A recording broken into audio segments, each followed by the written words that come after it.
The Jean Michel Jarre performance was fitting for a city that spends so much of the present talking of the future. And the city turned out. More than 1 million people showed up. A sea of humanity lined bayous and highways to watch the show.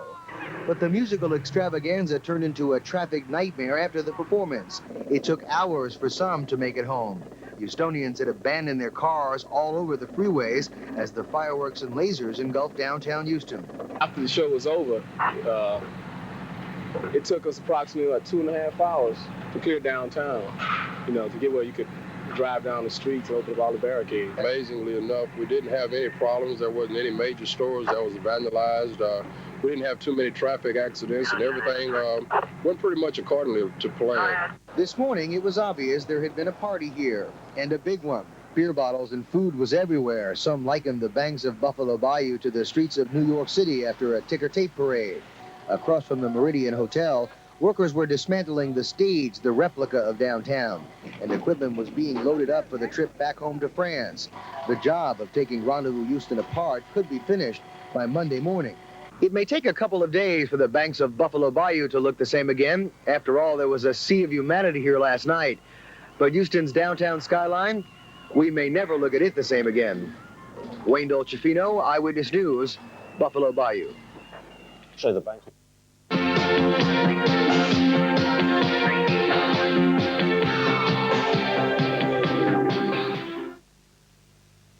Light extravaganza. Good evening, everyone. It was called A City in Concert, and it drew an estimated 1 million people. And while they left behind their litter, they did not, for the most part, cause trouble, only traffic jams. Cindy Kennard looks back on the work of art and the work still ahead.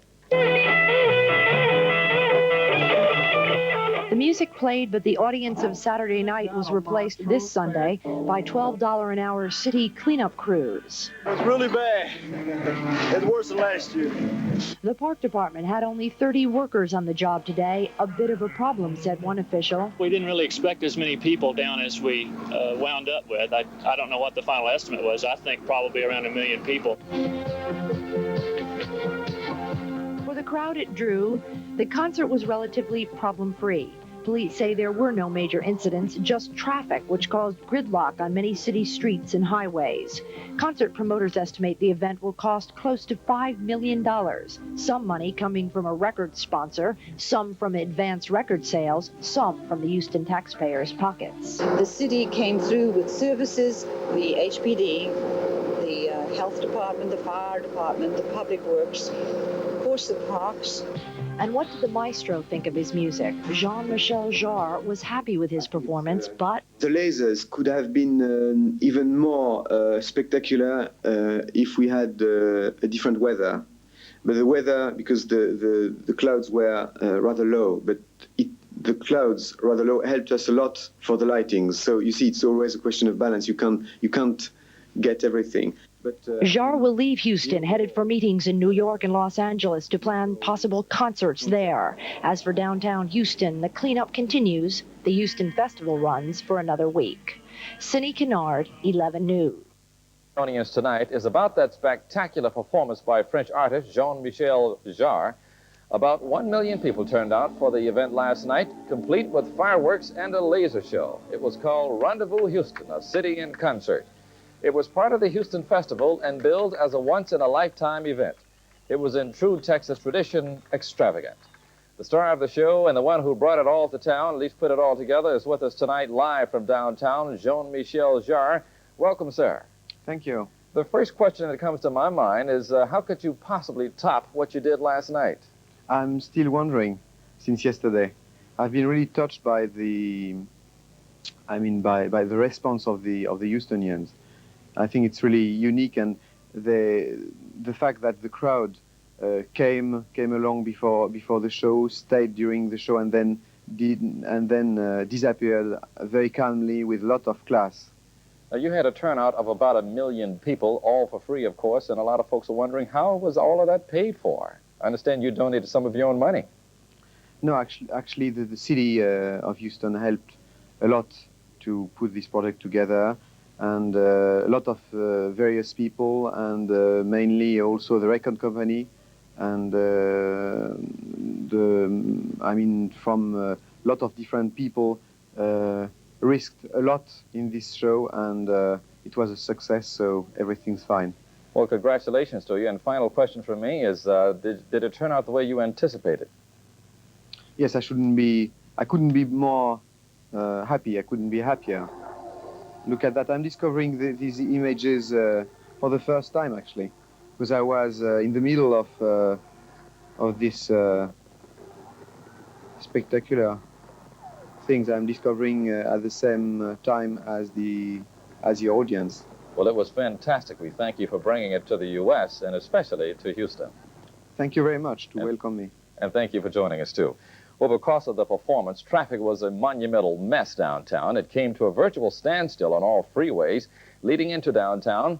But that was not the only problem created by the presence of 1 million people. This was it. Miles of trash. City work crews on the job today trying to clean it up, and they say it's no easy task. Didn't think it's going to be this bad, so. We'll probably be here all day. I'm quite sure we will. Well, the cleanup crew says it'll take them another day or two before the job is completed. And a million people who turned out to watch it.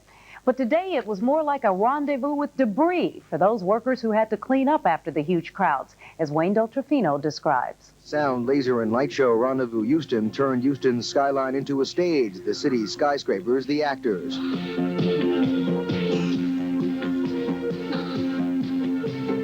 And the city turned out. More than 1 million people showed up. A sea of humanity lined bayous and highways to watch the show. But the musical extravaganza turned into a traffic nightmare after the performance. It took hours for some to make it home. Houstonians had abandoned their cars all over the freeways as the fireworks and lasers engulfed downtown Houston. After the show was over,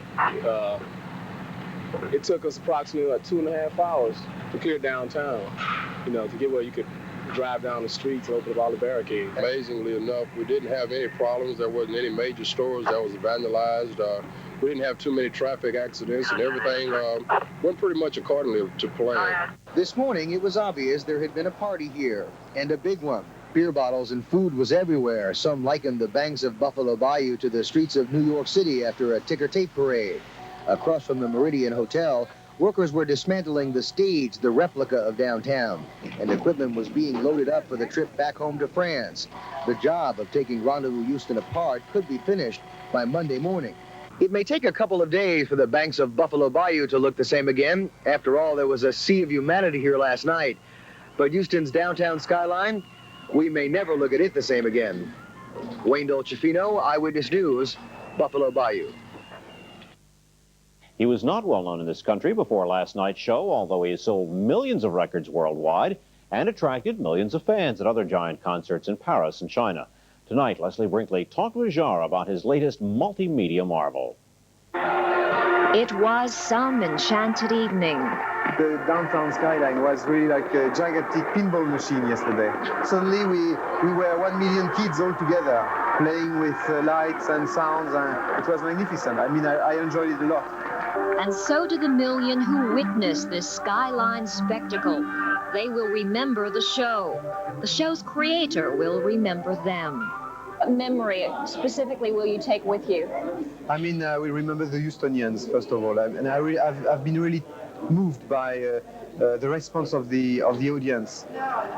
Obviously, the audience have had very good reactions when they saw Texas or Houston on the buildings. I heard a story that the fire chief attempted to cancel the fireworks, but no one understood English, and it went on. I mean, I don't know if no one understood English or if no one pretends to understand English. But the universal language of cowboys and astronauts engaged this city, whose skyline Jean Michel Jarre still finds inspirational. He will next work his magic on the Statue of Liberty for July 4th ceremonies there. But what's on Jarre's agenda in the meantime? After what you've done with this, it's all over now. To sleep. Leslie Brinkley, Eyewitness News. Oh, he was something else. Now I see why you wanted to arm wrestle her to see who did that interview tonight. Wait, let's talk about that later on. But I have a feeling his is now going to be a household name around Houston. We close with one final look at our skyline in full color and the conductor at work. Make it a good week. Good night.